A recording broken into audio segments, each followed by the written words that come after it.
Hi everyone, I hope you are all doing well. My name is Mia Albian and I am a senior in the AIM program covering international healthcare. Today I will be recommending Sonic Healthcare Limited, ticker SKHHY. I would like to start by touching on my screening process. I knew that I wanted to stay out of the pharmaceutical industry due to the large global disruptions that have taken place due to COVID-19. Our international portfolio has only European stocks in the sector, so I thought it would be a great idea to diversify the portfolio by adding an Australian company to the mix. Sonic is a global healthcare company that provides laboratory, diagnostic imaging, and primary care services to practitioners, hospitals, and their collective patients. The company generates 84% of their revenues from the laboratory segment, 8% from the imaging segment, and 8% from their other segment. The company operates in 8 different countries, with their largest revenue exposure in Australia, the United States, and Germany. Sonic was founded in 1934 and is headquartered in Sydney, Australia. Sonic is a major player in the clinical diagnostics market, as it is the largest laboratory company in Australia, Germany, the United Kingdom, and Switzerland, and the third largest in the United States. The clinical diagnostics industry is expected to grow at a CAGR of 6.2% from 2020 to 2027, and the Asia-Pacific region is noted to be the fastest growing market due to the growing adoption of technological advancements and the aging of the population. Laboratory testing is crucial since this testing accounts for about 70% of all healthcare decisions and 100% of cancer diagnoses. More specifically, the Australian Bureau of Statistics revealed that by 2057 there will be 8.8 million elderly people in Australia, which will account for 22% of the population. And in the United States, the number of Americans aged 65 and older is expected to double to 95 million by 2060, accounting for 23% of the country's population. Sonic's quick recovery from early pandemic lows is due to the company being a key player in coronavirus polymerase chain reaction, or PCR, testing. Year to date, Sonic has completed 6 million tests globally. Due to their growing position in the medical diagnostics industry and their continued commitment to coronavirus testing, it is recommended that Sonic Healthcare Limited be added to the AIM International Equity Fund with a price target of $28.78, representing a potential upside of over 20%. My first driver is COVID-19 testing. So Sonic has played a crucial role in combating COVID-19. Assuming that current testing volumes persist into fiscal year 21, it is evident that the revenue contribution from PCR testing could be material through fiscal year 22.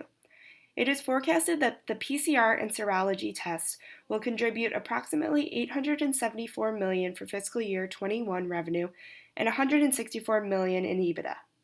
Despite the deceleration of virus testing in some countries, there is a strong likelihood that another wave of infection will hit due to the post-summer return to work and school. My second driver is strategic acquisitions. Sonic is taking steps to expand into the United States and Germany, which are the 2 largest pathology markets in the world. From 2020 to 2025, this market is expected to grow at a CAGR of 7.1%. During fiscal year 19, Sonic acquired Aurora Diagnostics for $540 million, making it the largest acquisition in Sonic's history. Aurora exposes Sonic to the favorable trends in molecular and next-generation sequencing testing. Further, in fiscal year 18, Sonic acquired Pathology Trier, a large and respectable German pathology practice. Together, these 2 acquisitions have caused an 11.2% year-over-year increase in fiscal year 19 revenue. My final driver is the prominent theme of consolidation across the global diagnostics industry. This segment of the market has begun to consolidate, with Cepheid being bought out by Danaher Corporation at 8 times revenues in fiscal year 16, and Thermo Fisher Scientific buying QIAGEN for 7 times revenue at the beginning of fiscal year 20. If Sonic were to be acquired by another firm, it would be valued at 3 times its value now. Further consolidation of the industry will achieve lower healthcare costs and increase economies of scale. To reach an intrinsic value, a 5-year DCF model was constructed. Using a terminal growth rate of 1.5% and a WACC of 5.01%, an intrinsic value of $27.93 was reached. Secondly, a PE multiple valuation was calculated using a weighted average of 33.96 times, generating an intrinsic value of $27.44. Lastly, a price to sales multiple valuation was conducted using a 3.16 times weighted average, resulting in an intrinsic value of $31.82. By weighing the models 50, 25, 25, a price target of $28.78 was reached, resulting in a 20.52% potential upside.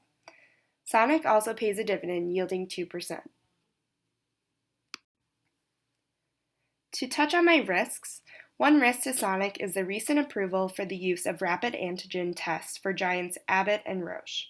This suggests that there is a possibility that rapid tests may replace PCR testing. Secondly, once a vaccine is created, the mass need for COVID-19 testing around the world will begin to fade. Finally, changes to government fees and reimbursement rates for pathology and radiology services would inversely affect Sonic's ability to perform these services for patients around the globe. And finally, to touch on management, these executive leaders below have held their respective positions since 1993.